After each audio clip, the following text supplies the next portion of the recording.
For 36 years, something was supposed to be there and nobody could find it. Every model said it should exist. Every comparison to the other giant planets said it had to be there.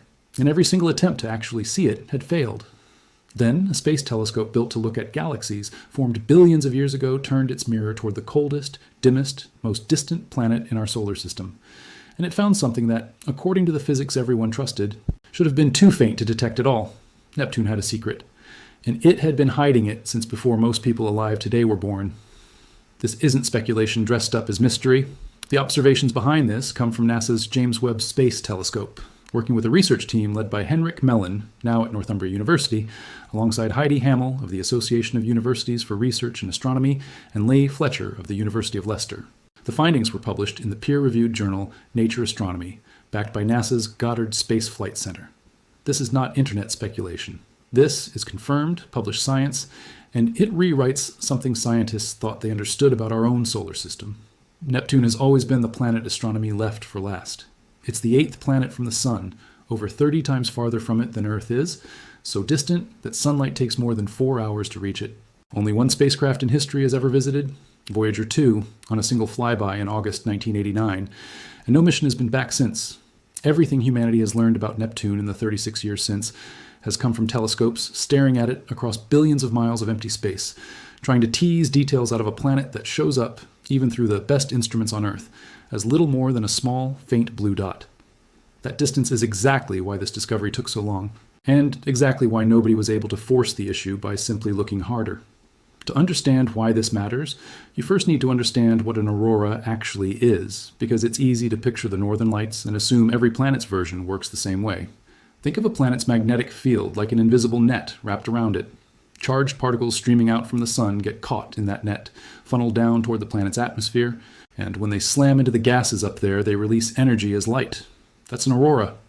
On Earth, that net is lined up fairly close to our spin axis, which is why the lights show up near the north and south poles. Scientists expected something similar everywhere else in the solar system. Jupiter has auroras at its poles. Saturn has auroras at its poles. Even Uranus, one of the strangest planets we know of, has auroras roughly near its poles. Neptune was supposed to follow the same rule. It did not. Here's the part that took 36 years to resolve. Back in 1989, NASA's Voyager 2 became the only spacecraft to ever fly past Neptune, and during that flyby, it picked up faint hints that an aurora might be happening somewhere on the planet. But a hint is not a picture. For over 3 decades, every ground-based telescope pointed at Neptune came back empty. No confirmed image, no spectrum. Nothing solid enough to publish. Jupiter, Saturn, and Uranus had all been confirmed. Neptune remained the one gap in the entire outer solar system. The missing piece nobody could close, no matter how much telescope time got thrown at it. Then, in June 2023, Webb pointed its near-infrared spectrograph at Neptune, and within that single observation, something appeared that 36 years of effort had never produced. Turns out, actually imaging the auroral activity on Neptune was only possible with Webb's near-infrared sensitivity, said Mellon, the study's lead author. It was so stunning to not just see the auroras, but the detail and clarity of the signature really shocked me. In the resulting images, the aurora shows up as glowing cyan splotches layered over the planet's blue disk, unmistakable once you know what you're looking at, and completely invisible to every telescope that came before it. Now here's where it gets genuinely strange. And this is the part worth pausing on, because it's the detail that turns this from an exciting confirmation into a full-blown scientific puzzle. Neptune's magnetic field is not lined up with its rotation axis the way Earth's is. It's tilted a staggering 47 degrees off-center, discovered originally by that same Voyager 2 flyby back in 1989. To put that in perspective, imagine spinning a basketball on your finger, except the invisible magnetic net wrapped around it isn't aligned with the spin at all. It's cocked almost halfway towards sideways, like a hula hoop tilted at a steep angle around a spinning top. Because auroras form wherever that magnetic net actually connects to the atmosphere and not wherever the planet happens to be spinning, Neptune's auroras don't show up at the poles at all. They show up at the planet's mid-latitudes, roughly where South America sits on Earth's globe. Every other giant planet obeys the polar rule. Neptune breaks it completely, and now, for the first time, there's an actual image proving exactly where the light shows up instead. But the tilted magnetic field isn't even the strangest thing sitting inside this data. It's not even close. Because buried in that same spectrum, in the same few minutes of observation time, Webb picked up a second signal. one that had nothing to do with geometry and everything to do with a number that shouldn't have moved at all on a timescale this short. And once the team realized what that second signal meant, the whole 36-year mystery stopped being about where to point a telescope and started being about something happening to the planet itself. So let's pause and restack what's actually been confirmed here, because the next part of this story depends on understanding just how much stacked up before the real twist arrives. Astronomers spent 36 years unable to confirm an aurora that every model insisted should be there. When Webb finally captured it in 2023, that aurora didn't even appear where anyone expected. It showed up nowhere near Neptune's poles because of a magnetic field tilted 47 degrees off its spin axis. Two mysteries solved in one observation. But there was a third piece of data sitting inside that same set of measurements, and this is the one that turned a confirmatio N into a genuine head-scratcher for the team involved. Buried inside the same spectrum that revealed the aurora, Webb also picked up something called the trihydrogen cation, written by scientists as H3Q+. This is a molecule that shows up specifically as a byproduct of auroral activity, and it had already been confirmed as a clear signature of auroras on Jupiter, Saturn, and Uranus.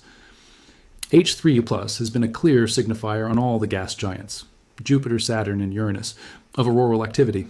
And we expected to see the same on Neptune as we investigated the planet over the years with the best ground-based facilities available, explained Hamill, who leads the observation program under which this data was collected. Only with a machine like Webb have we finally gotten that confirmation. Finding H3+ wasn't the surprising part. Everyone expected it would be there eventually, once the right instrument came along. What came next is the part nobody was prepared for. Alongside the H3+ detection, the Webb data let the team measure the actual temperature at the top of Neptune's atmosphere, something that hadn't been directly measured since Voyager 2's flyby in 1989. And what they found didn't just update an old number, it rewrote the entire explanation for why Neptune's auroras had stayed hidden for 36 years in the first place. I was astonished, Mellon said. Neptune's upper atmosphere has cooled by several hundreds of degrees. In fact, the temperature in 2023 was just over half of what it was in 1989. Half. The upper layer of Neptune's atmosphere had lost roughly half of its heat over 3.5 decades, on a planet that sits more than 30 times farther from the sun than Earth does, where you'd expect almost nothing to change on a human timescale at all. That temperature drop explains everything that came before it. Auroras get their brightness from energetic collisions, charged particles slamming into atmospheric gas, releasing light in the process. A colder atmosphere means slower, less energetic particles, which means fewer and weaker collisions, which means a dimmer glow.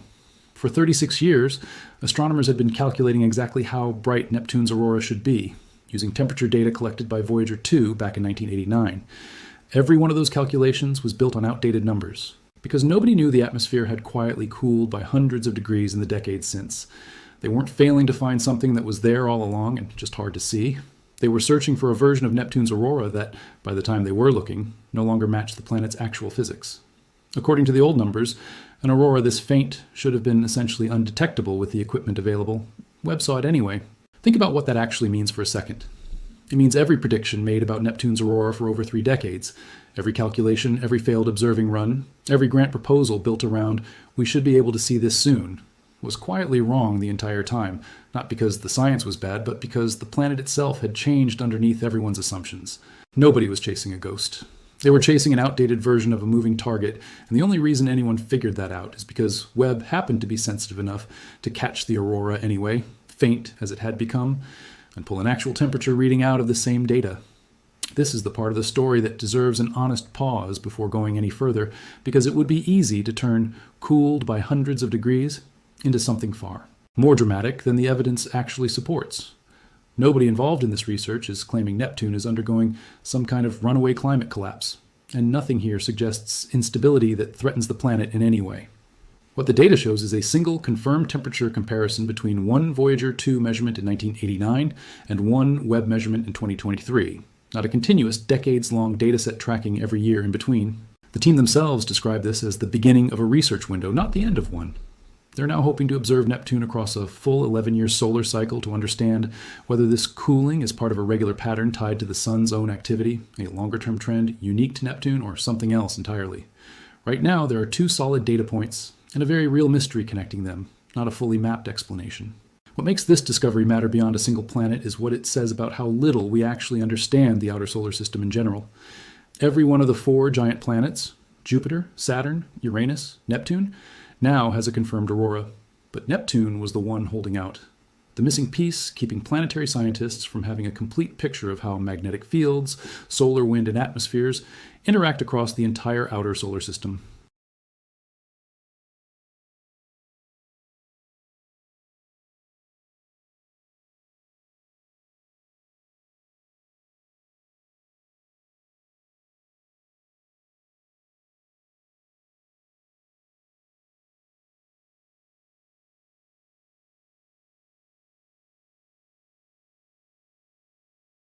There's a bigger pattern hiding underneath this too, one that goes beyond auroras entirely. Neptune and Uranus are still, even now, the two least explored planets in our solar system. Every other planet, including tiny, distant dwarf worlds like Pluto, has had a dedicated spacecraft mission built specifically to study it up close. Neptune has had exactly one flyby, lasting a matter of hours, followed by 36 years of watching from a distance. Every new piece of information about it, including this one, has to be squeezed out of instruments never designed with Neptune as their primary target. That Webb managed to resolve a mystery this old, using an observatory built mainly to study galaxies near the dawn of the universe, says as much about how starved planetary scientists have been for Neptune data as it does about how powerful the telescope itself is. There's also a question worth sitting with before we close this out. Lee Fletcher, one of the study's co-authors, pointed out that this discovery has direct implications for any future mission sent to study Uranus or Neptune up close. As we look ahead and dream of future missions to Uranus and Neptune, we now know how important it will be to have instruments tuned to the wavelengths of infrared light to continue to study the auroras, he said. This observatory has finally opened the window onto this last, previously hidden ionosphere of the giant planets.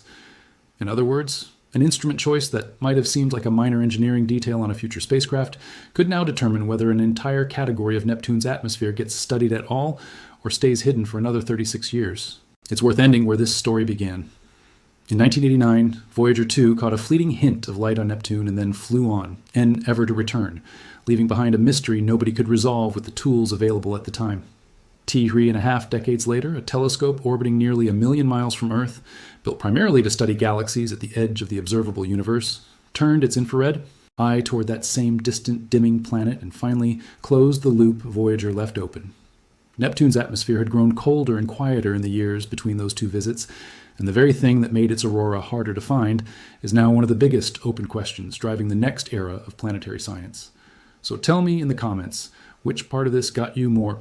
The fact that Neptune's auroras show up nowhere near its poles because of that 47-degree tilt, or the fact that its upper atmosphere quietly lost half its heat, and nobody noticed for 36 years.